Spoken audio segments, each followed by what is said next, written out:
Hello guys, আমরা আজকে চলে এসেছি পাম বাগানে। আপনাদের এই বাগানটা পুরো আমরা ঘুরে দেখাবো, কেমন লাগে আপনারা আমাদের সঙ্গে থাকুন।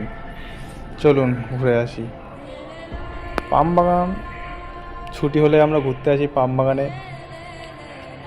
দেখুন কত বড় বড় গাছ, পাহাড়ের উপরে গাছগুলোর বয়স হয়ে যাওয়ার জন্য গাছগুলোতে ফল এখন ভালো হয় না।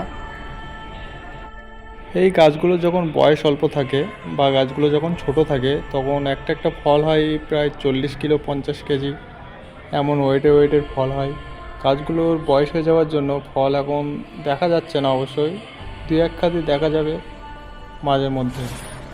অবশ্যই এই গাছগুলোর বয়স হয়ে যাওয়ার কারণে এই গাছগুলো আবার মেরে দিয়ে নতুন গাছ রোপণ করবে এই পাম বাগানের মালিক, আর তারপরে আবার নতুন নতুন ফল হবে। আজকে আবার অনেক লোক ফল কাটতে এসছে, আপনারা সঙ্গে থাকুন।